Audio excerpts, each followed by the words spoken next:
Oi, pessoal. Agora nós vamos analisar o módulo 18 da frente 1, o que é o iluminismo e o despotismo esclarecido. No século XVIII, ficou conhecido o século XVIII como o século das luzes, tá?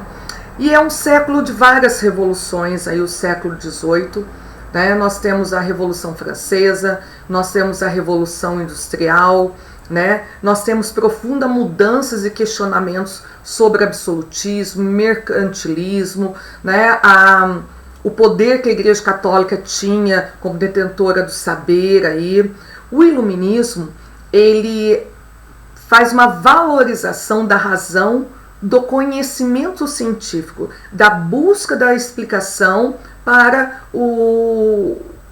os assuntos que vão ser discutidos aí, tá? Nós temos essas mudanças aí, uma busca por liberalismo político, liberalismo econômico, liberalismo social, né? E vários pensadores europeus vão defender essas ideias. E muitas dessas ideias vão ser aplicadas na Revolução Francesa, tá? Vão inspirar a independência dos Estados Unidos, a Inconfidência Mineira, a Conjuração Baiana, tá?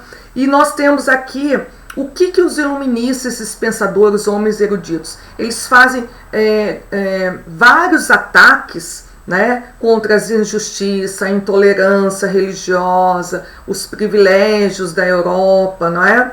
E nós temos aí, né, a necessidade do conhecimento científico para poder desenvolver as invenções de máquinas na Revolução Industrial aí, tá? Estudos sobre a sociedade, sobre a política, economia, vai surgir também questionamentos aí futuros, vai ser a base para o socialismo, né?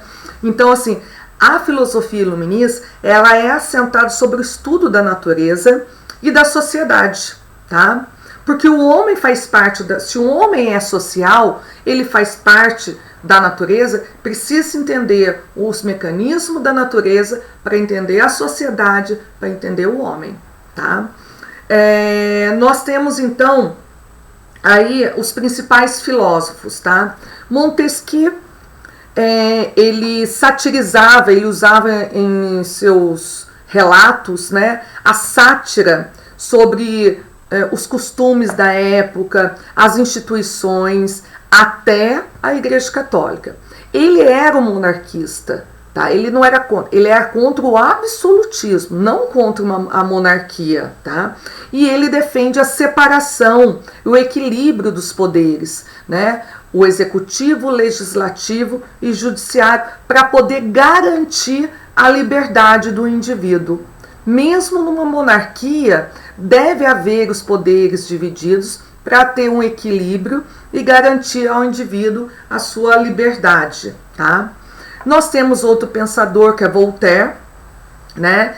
Ele fazia vários elogios aí à tolerância, né? Voltaire, ele criticava a intolerância, ele criticava o absolutismo, né? E Voltaire, ele teve seus discípulos, disseminou suas ideias aí, era um defensor da liberdade, né? Elogiava a liberdade dos ingleses aí através do parlamento, né? Que limitava o poder do rei. E nós temos Rousseau também, outro iluminista, né? Que ele era um democrata convicto, né?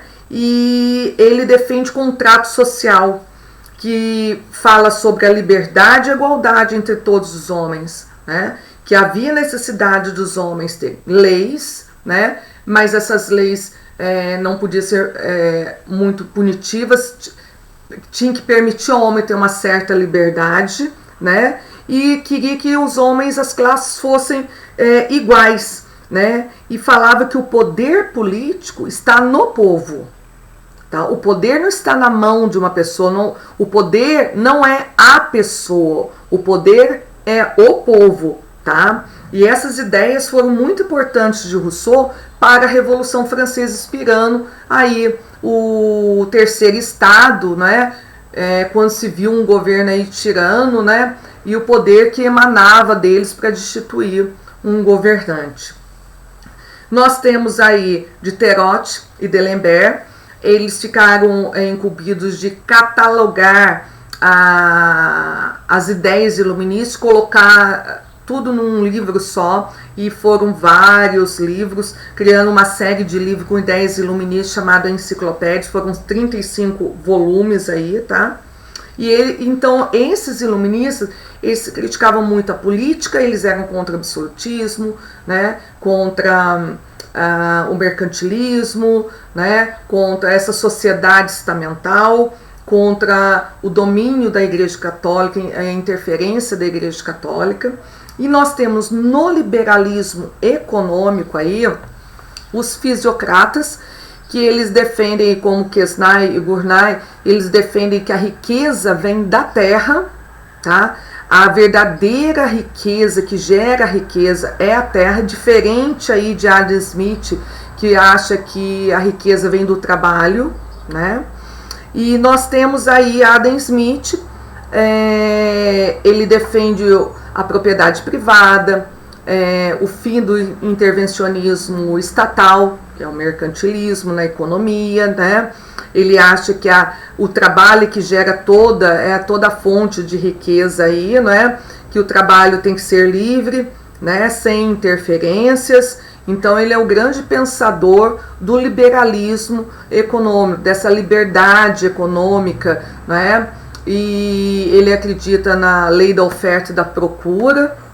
Se um produto é muito procurado, o preço vai subir. Automaticamente, se for desestimular as pessoas deixarem de consumir, o preço vai diminuir.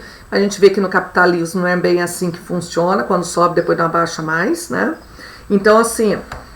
E nós temos agora o despotismo esclarecido.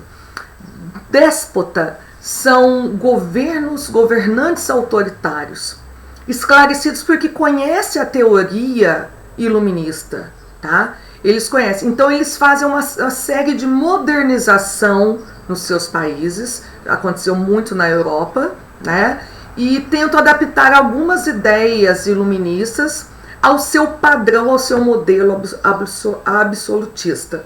Então eles não vão abandonar o absolutismo, mas vão estimular a educação, né, o ensino gratuito para todos, né, algumas reformas econômicas aí, a liberdade de culto, vão abolir a tortura, vão criar códigos de justiça, né,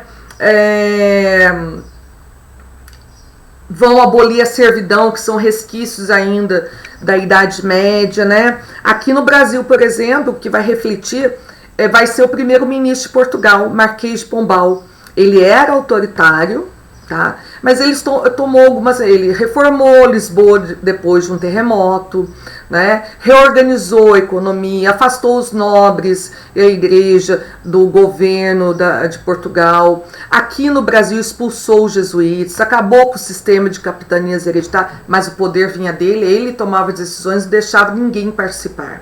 Isso é um déspota esclarecido, um governante autoritário que toma algumas medidas iluministas para amenizar as tensões aí, tá?